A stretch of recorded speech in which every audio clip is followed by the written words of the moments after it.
this is Phoenix with a branch decided to do this out of nowhere. Pretty much last night I decided might as well just go over a list of changes we probably seen Pokemon branch with the BT16 a few months away. And since we got a decent amount of time before the set releases. So pretty much the one thing I got over is the eggs. I just don't think we're probably going to Imperialdramon at all.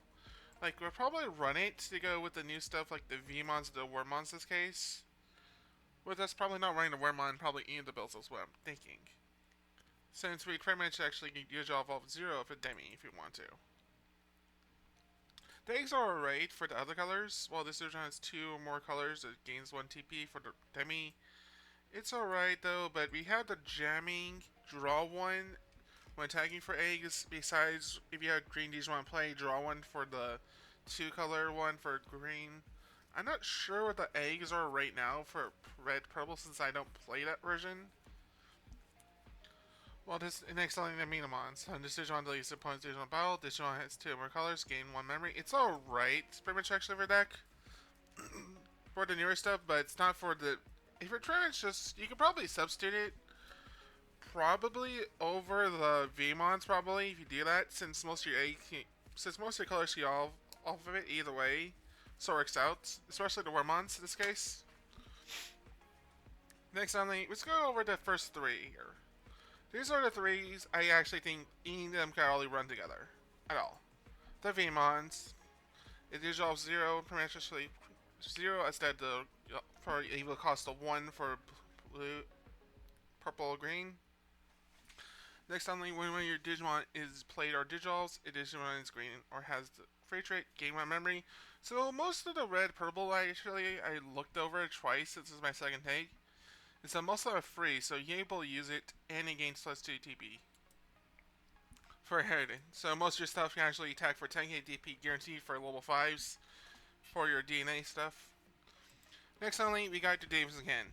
You may play 1 Wormmon or Vmon from your hand without playing cost. At next time your opponent's turn ends, return Digimon to hand. So that looks pretty good in a sense, since it helps green house all of them up with early setup. The only difference is that pretty much what we have going for the... Hold on. Hold on. Sorry, that was another. Pretty much what we have for green, actually, I forgot to put it on there and I realized it. Is that pretty much what blue has at least in the form is that Vmon that's from BT12. At the end turn, the Digimon her Digimon play may dissolve into a Digimon card in your hand for cost. So what you use it for is pretty much actually for the XVmon here. Well, this pretty much when this on DNA dissolve into a green card, green 1 memory. Same thing for the Stingmon from BT12. The only difference is inherited, but we can use it, play around it, choke some memory, go into Imperialdramon regardless, or Dino Beamon if you want to. And pretty much we can actually do with a passing turn. For red and purple in hand, it's more for early game searching what we need for the hand, like discarding, filtering with the Vmons and when using the Vmon in the purple red Wormmon. Pretty much since Vmon actually allows you to discard 1 Pokemon free trait, any card in your hand, draw 2 cards. While the Wormmon allows you to play View top 3, add 1 purple red card free or 1 card Imperialdramon's card name, bring to your hand, trash 1 card. Pretty much since both of them allows them to do that. Next lane is second effect. When your Digimon dissolves into blue or green, Digimon spends time to gain 1 memory. Well, this effect pretty much actually won't be useful for red and purple though, but it allows them to bypass it. In a sense that they can actually gain some early game value, pretty much it's worth a 1 or 2 tech probably for them. Probably 2, probably looking at some potatoes potentially for, or potentially 8 maybe in Imperialdramon pretty much actually going forward. Next only, it's second skill, DNA digital trash into sources for 1 opponent's Digimon. We'll just say 1, so it can be multiple for all right now. Pretty much. Next on we got a fire mode. all of us know about the aces at this point how it works. Potentially ace points, so I don't want to bother going over it. On play or digital, return 1 points. Digimon with the more same sources as it to the bottom deck. So unless the field manipulation insurance against the D brigades. Since D Brigade actually got some newer stuff, as we know from the newest stuff. Starting in BT16, it started topping more because of the newer stuff here. And like the DG Police, actually the option card allows them to pretty much actually search the item card hand, play this card. Next, like play 1 DG Police or D Brigade, play cost of 4, Magnum Trust Rest. Which allows them to make a new resources heavy, including a new tamer they actually got. It's not really worth it until Link over though, but it's been topping him recently. With that in mind. Next only, the Imperialdramon's fire mode skill. At the end of battle, end of attack, unsuspend the Digimon, then if Dragon modes the sources, return 1 points to suspend Digimon to the bottom deck. So, mind you, we can also Digivolve this off of any Dragon mode. So we can potentially use it if we want to actually have more of a multi-attacker in Imperialdramon. The only difference is we probably get rid of Dragon mode, probably. The fire mode, potentially as well. The Dragon mode, we might as well just keep because of DNA in mind. But the fire mode has piercing, and pretty much the only difference is we will only lose to preventing Indian doing security checks. We too much not deal with that anymore. That's the only downside. Since there is a key new keyword partition going on, so we got that going for us. I'll explain once we get there. And that's the other side. The Dragon mode still works out. When attacking this Digimon gets D2B, then you may dissolve this Digimon into Imperialdramon fire mode and your battle. In your hand for its dissolution costs. So we also got DNA, so we don't have to worry about that. So pretty much we can actually use it multi-attack again into security if we want. Next only, the XVmons, the Self-Mon, and Down Vmon. The XVmons because we can dissolve off Vmon since we're actually going to expand our Vmons in the deck, it looks like. So the XVmon is guaranteed to have dissolution cost of 2 versus play cost of 4 without utilizing purple dissolution cost. It has Ray, which is alright.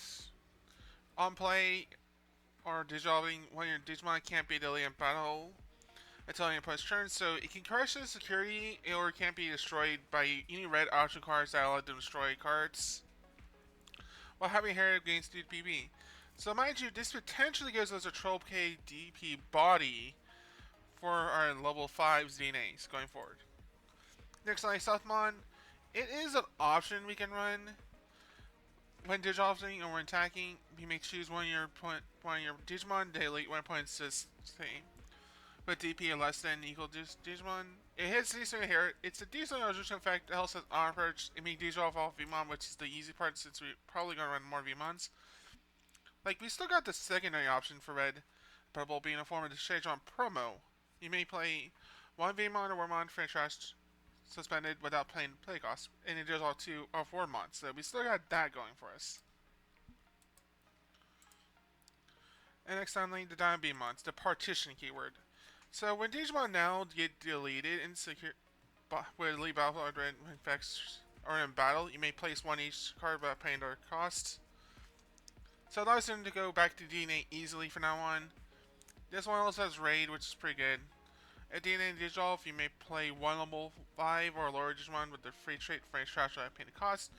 So this makes it so we can actually crash and scare it down Beamon for all of XVmon at least. And this happens to be a Digimon we actually get that cost to, so it can't be deleted. So we can easily have guaranteed at least 2 attacks now, guaranteed. Mind you, this is where all the early game Wormmon stuff that Davis can actually potentially come into play, feels like. Then when we Digimon gains rest for a turn and may attack a player. So this allows us to potentially not die in security for the second one. That's the only thing we're afraid of. A little bit though, but it gives us more multi-attack options for deck. Next up, let's move on to the 2-color Pokemon. 2-color inventory. Which essentially is just shared version I'm actually thinking about running for my gemming 2-color variants. First off, we got Pokemon off blue-green For cost of 3, Digivolve for Wormmon. We do have that Wormmon at least that can 2 color search though, but we're not running in a sense for our jamming variants. Since the new Wormmon, as we know from the promo,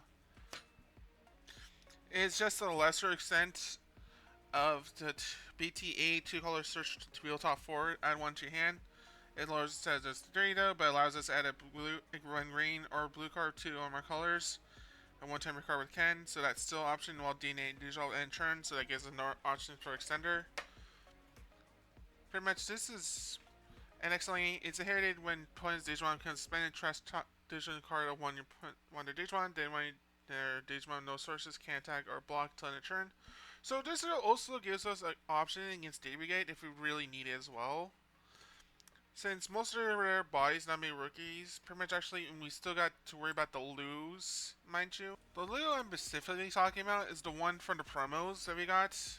You may move when you're level 3 or higher, you just want from Bring Zone to the Battle Area, but for its on play, next only gain 1 memory back, so it's always at 2 regardless. So you're just spending 2 memory technically for it, going for it and gain pluses.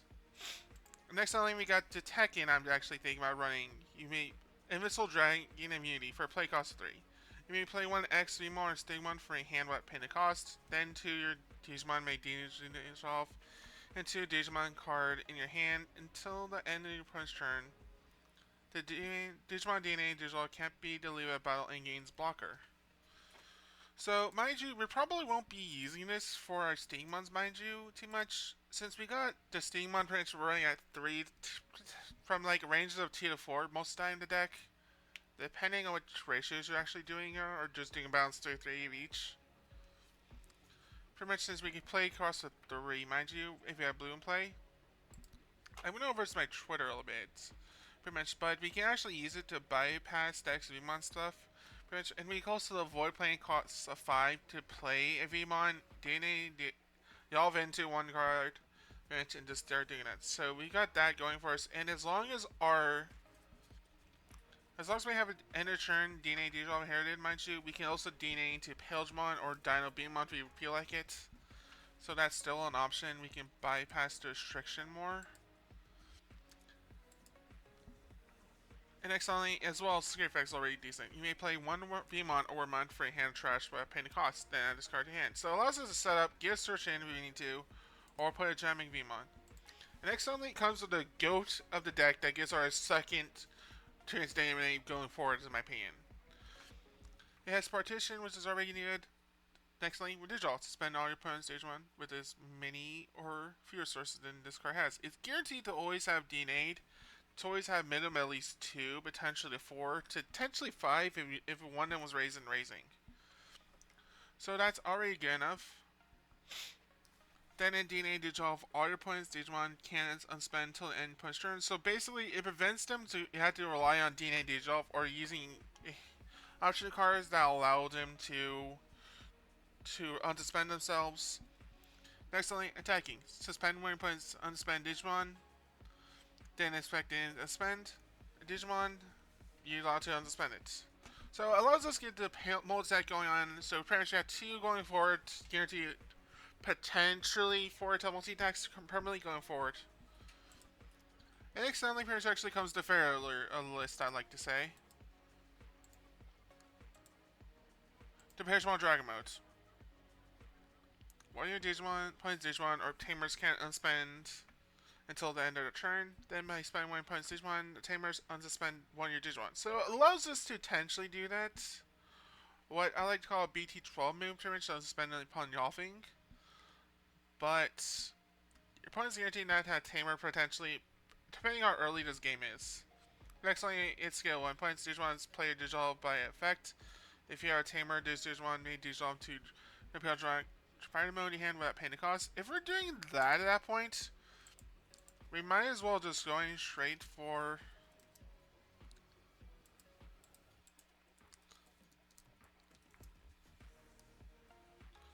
into our pretty much our last Dragon move we got, which was end of battle. Made Digivolve to Imperialdramon for hand made Digivolve costs. The Digivolve by spec reduced play cost by 2. But it already has unsuspended, mind you, so that we're guaranteed. For the blue, if it has green, suspend points Digimon, it's whatever at that point. But the failure at that point is that the Fire Mode BT Troll is better in it, so I don't really consider Dragon Mode worth picking up.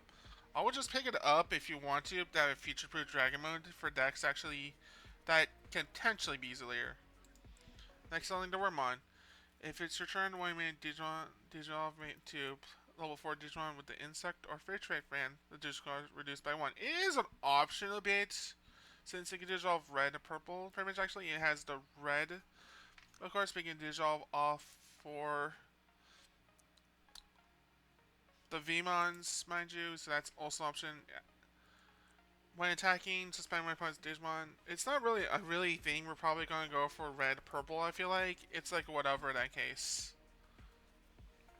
It can Digivolve all the Minimons, so that's the thing. Next line is Digimons. It permits red, purple, red, blue. Retaliation, Digivolves off Wormmon, cost 2. On play, Digivolve, suspend 1 points Digimon. Spend 1 points Digimon. It's not really something I really see probably going to be utilized for the purple variants, since there are some stuff we want to have color rotations going for the Diabemons. And the Imperialdramons for our red purple deck. The only one I can potentially see being used is probably the Wormmon in this case. Just because at least pretty much if we trash our Flamons, our Shadedramons, in this case, we're able to at least get our resources going for a bit, as well as activating all effects guaranteed, like the Shadedramons. The Flamon, I think, as well.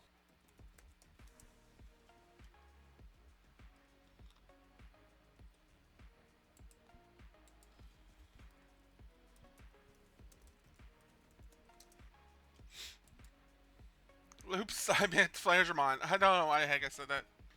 Activate when the effects below, me Digivolve one other Digimon to level 4. Face, retrace the hand, transfer cost. You may Digivolve discard one of the Digimon play cost. But actually, it allows you to end a turn. DNA is still happening for level 5s to go into Dragon Mode. So overall, that's pretty much my list of what I'm actually thinking you can actually use for your Imperialdramon Dragon Mode decks. Personally, I can actually see like red purple at least getting at least a compensation in the sense of Selfmon's alright. The Diabemon, I'm okay with for deck. The Fire Mode Ace is at least decent enough where we can actually get the multi-tech we might need for the future for the deck. Doesn't spend itself without relying on the Diabemon in the case. Let me just push on the screen forward more. Since on deletions, it just plays the Wormmon for interest by paying cost. With an Digivolve, you may play one Imperialdramon for trust by paying its cost. Like, that effect is still alright. Mind you, while Digimon has Imperialdramon in its name, you can also attack your opponent's unspent Digimon. So it's like, I'm probably still seeing the Imperialdramon actually be working with, but Scare Attack plus 1 with the Fire Mode Ace mode, it pretty much actually allows it to be more decent pretty much going forward. So I actually feel like the Diabemon and the Imperialdramon for EX3 are probably going to be the ones that's going to be used over the Diabemons at this point. Since, well, we pretty much still board wipe pretty much with piercing, but we're able to at least do more damage going forward. So I feel like the Fighter Mode Ace is probably going to be the best deck going forward. Overall, this is one man's thoughts. Pretty much actually this video as well, I might just go over more of the options at this point. Personally, the only ones I'm hyped for this set, it's just the Imperialdramon stuff, since everything else is like whatever to me when I was looking over this list. It still can be improved upon though, but I just don't see myself being hyped for anything else besides just picking up the small Imperialdramon stuff I have, since I have the deck RL already. And it's actually the cheaper thing actually this deck actually feels like to run. Like the only thing I might be hyped for would be the Gogomon if you're pretty much a fan of the series for him that he was featured in, since it allows you to gain jamming and it also allows you to draw cards, gain memory. So that's an option pretty much the mock Gogomon deck. Pretty much, I just don't feel hyped for anything else to set, personally. I could probably go over Deep Brigade, probably changes, but that's about it. About combos we naturally go into, but that's about it. Anyway, this video is already long enough, so pretty much like, comment, subscribe if you're like below, it's just free.